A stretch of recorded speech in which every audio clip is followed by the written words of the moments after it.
Vous avez encore, je propose qu'on avance un petit peu. Vous avez encore, non? J'ai Jean-Philippe Tanguy. Chers collègues, est-ce que je peux vous demander, soit vous raccourcissez un peu, soit vous faites moins de questions, parce que je sais que vous avez toujours beaucoup de questions, ce que je critique pas. Moi, j'aime beaucoup quand les collègues viennent, ont travaillé et ont 1000 questions à poser, mais il est déjà 22h50 passé. Voilà, qu'on reste tous raisonnables quand même aussi sur l'horaire de fin pour nos invités. Merci, Monsieur le Président. Merci, bonjour, Monsieur Leclerc et votre équipe.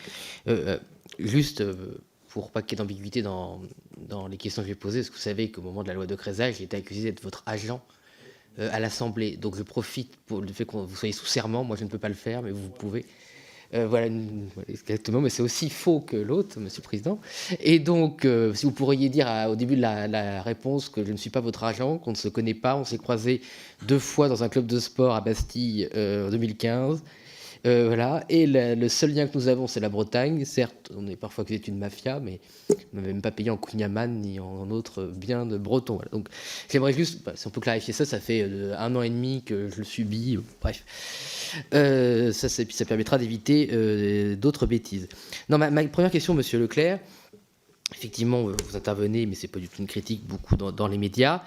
Mais justement, moi j'essaie de comprendre, notamment au moment de la crise agricole, vous êtes moins exprimé, alors vous êtes justifié dans les médias, donc on va pas revenir dessus, le temps est précieux. Mais justement, avec l'expérience que vous avez, le rôle que vous avez, et c'est valable pour vous, j'ai posé la même question à vos collègues d'autres distributeurs, je trouve que vous ne donnez pas non plus de clés de solution. C'est-à-dire qu'on a l'impression que vous êtes très proche, je le sais, enfin on le devine de vos consommateurs, donc vous voyez bien que la situation n'est pas acceptée par les Français, par personne. Bon, moi je suis jeune législateur, comme le président, comme beaucoup de collègues ici, qui ont leur premier mandat. Et on se retrouve dans la même situation que beaucoup de Français, et on ne comprend pas. Voilà, on ne comprend pas pourquoi on n'a jamais payé l'alimentation aussi fort. Les agriculteurs se sont mis dans un mouvement historique, ce mouvement qui peut redémarrer, ce n'est pas pour polémiquer à tout moment. Vous avez dit, il n'y a pas de lien, vous l'avez dit, on ne va pas revenir dessus, entre le prix d'achat et le prix de vente. Mais donc on comprend bien, à chaque fois les distributeurs expliquent pourquoi ce n'est pas de leur faute. Mais tout le monde explique pourquoi c'est pas de sa faute. Et donc nous, comme législateurs, on se retrouve avec aucune responsabilité, pas vraiment de solution. Et donc moi, ce que je trouve dommage, c'est qu'avec votre franc-parler et tout, est-ce qu'on pourrait aller au bout du raisonnement? C'est-à-dire vous, je pense que vous ne voudriez pas, alors vous n'avez pas de magasin, mais que vos adhérents ne voudraient pas vivre de subventions type PAC, vous considérez que vous travaillez suffisamment comme agriculteurs pour pouvoir vivre de leur travail, qu'il y ait des prix, qu'on ne comprend rien. Voilà. Moi, j'aimerais, dans le cas de souveraineté alimentaire, si on voulait un système économique sain, c'est-à-dire on travaille, on est payé pour son travail, on donne notre produit à des distributeurs, des transformateurs, etc., pourquoi ce système ne fonctionne pas depuis si longtemps? Alors, je vous donne acte qu'on se connaît peu et que même si vous avez, je crois que vous avez dit que vous avez 6 siècles de bretonité dans votre nom, il se trouve que moi, au contraire, je suis un converti à la Bretagne assez récent. Leclerc, c'est pas breton, c'était protestant franc-comtois, mais converti à la Bretagne. Voilà. Mais c'est vrai que tout à l'heure, on m'a attribué aussi la LME, la loi Michel-Édouard. Je ne sais plus, c'est des conneries, bien évidemment, parce que si j'avais fait cette loi, je ne nous aurais pas mis des amendes de ce montant-là à la première. Voilà. Non, dans ce mouvement agricole, ce qui me gênait, c'est qu'en fait, j'adhérais et nos adhérents adhéraient à beaucoup de demandes qui étaient exprimées.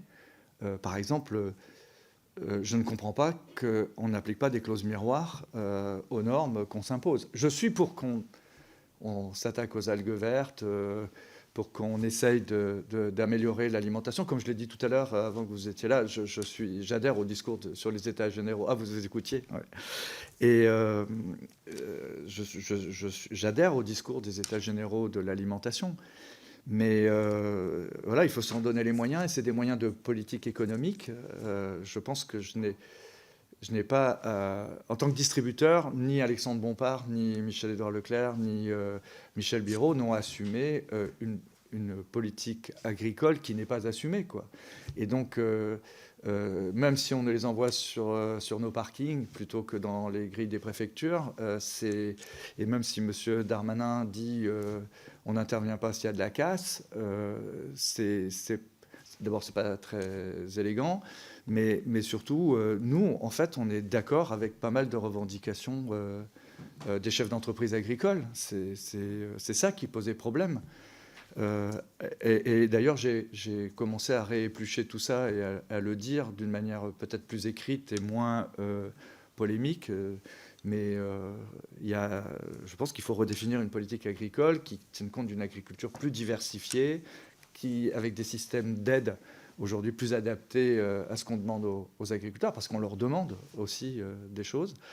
Et donc là, on ne va pas le faire là, dans le temps qui nous est imparti, mais je pense que notre politique agricole doit être redéfinie, quoi, en fonction des besoins et des objectifs qu'on donne à l'agriculture. Et les distributeurs sont partie importante à la fois de l'acceptabilité de ces nouvelles mesures par les consommateurs. Donc on peut prendre sur nos marges, on peut travailler sur des logistiques nouvelles, sur des circuits plus courts. On ne va pas faire l'alignement aujourd'hui de toutes les mesures qui pourraient être prises. Mais voilà, j'ai volontiers laissé la place au ministre de l'Agriculture et aux politiques pour résoudre ces problèmes. Monsieur Tanguy, je ne négocie pas des accords internationaux. J'ai jamais été Leclerc, ni Carrefour, ni Intermarché, on n'a jamais été associés, mais jamais été associés à la résolution de la plupart des problèmes qui ont été posés lors de ces manifestations agricoles. Alors, je dis, on n'a pas été associés depuis 2015. Il fut un temps où les ministres de l'Agriculture mettaient tout le monde autour de la table et essayaient, tant bien que mal, de trouver des solutions, même de court terme. Bon, j'ai pas lu un plan français pour le pétrole vert, j'ai pas lu un plan... Je ne vais pas vous couper, monsieur Leclerc, mais